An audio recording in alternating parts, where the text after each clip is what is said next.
We also have a term called Goetia. Now, what am I doing with that term? Well, there's this term called Goetia, which means a sorcerer or a wizard. Also, from this Goetia or Goeti, it means something like to wail or to cry out. So remember that this Goetia, they cry out, they wail, they yell. So there's that sense, like I said, wailing, crying, yelling out. Now, I would argue that this is really intriguing because I would guess these sorcerers were quite a noisy lot. They were crying out in their voces magicae. Remember those magical words, the magical voices, the magical languages that are often incantations that are non-semantic. They don't mean anything as a sentence declares meaning, but them being uttered do things. It's more ritual noise than a statement or a fact or even a ritual statement or liturgy. Now, these Goetia have sort of an afterlife. And we're going to talk about this more when we get to the occultism section. In the 19th and 20th century, ceremonial magicians, especially folks that were in like the Golden Dawn, Eliphas Levi, Aleister Crowley, became very interested in a group called the Demons of Goetia. So what are these? These are deities or demons or daimons that can be called up for various magical reasons. Now, demons and angels and daimons, they're hard to really kind of differentiate from. When you really start looking at vast pantheons, it's hard to tell what's a demon and what's an angel. And there's a lot of statements in ceremonial magic about the reason you conjure so many demons isn't because you're worshiping demons, but it's because you have to be firmly rooted in mastery of all the realms above and below. So, who are these Goetia? Who are the demons of Goetia? And I remember the first time hearing about them, I was spending some time with some occultists in the 90s, and they were all very excited about how they needed to perform this ritual that they just called the invocation of the Goetia. It was probably the Abramelin rite, but that's a whole other thing.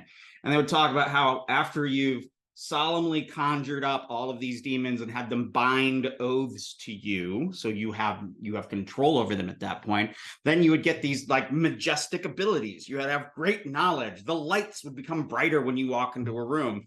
So when you really think about it, it sounds diabolical, but it's actually pretty angelic. The idea is you control these entities so you can affect magic in the world and you can make the world a lighter place. Anyway, so in the Goetia, the angels and demons are organized in sort of complicated flow charts that depict their rank. Demon kings on top, lesser demons to the below. Now, Goetic angels and demons were conjured using a language called Enochian, playing off this sort of lost book of the Hebrew Bible or the Christian Bible. Well, all right, both of them. The book of Enoch.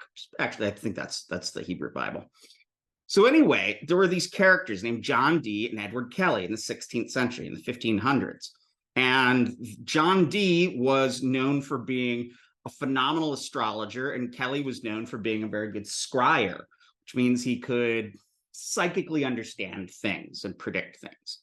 These guys put together a language, the language of the angels. It's a purely synthetic language. They made it up. No one has ever spoken in Enochian. But Enochian languages the Enochian language is what's used to call up these entities. So in contemporary ceremonial magic, there's a grimoire. It was supposedly translated by Aleister Crowley, called The Lesser Key of Solomon.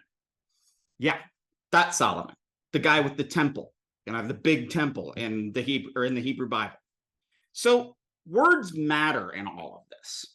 And I wanted to mention to you that there's another context, that this howling, that this crying out, that these Goetia, these howling sorcerers, might have some interesting nuances.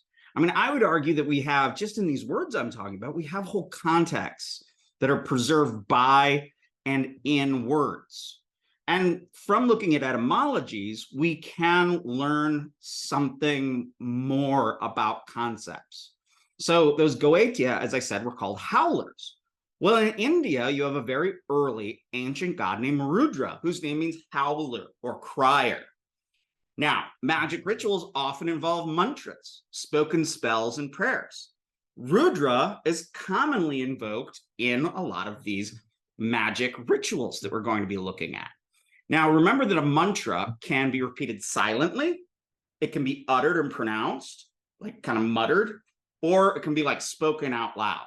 They're not usually howled, but I think there's something to this. The mantrins, a mantrin is someone who is a master of mantra, probably going to be kind of a noisy dude. So there's something about magic and loud noises and dangerous things. Rudra becomes associated with Shiva later, and a thing that is said to be dangerous or loud or ambivalent is said to be Raudra, to be Rudra-like.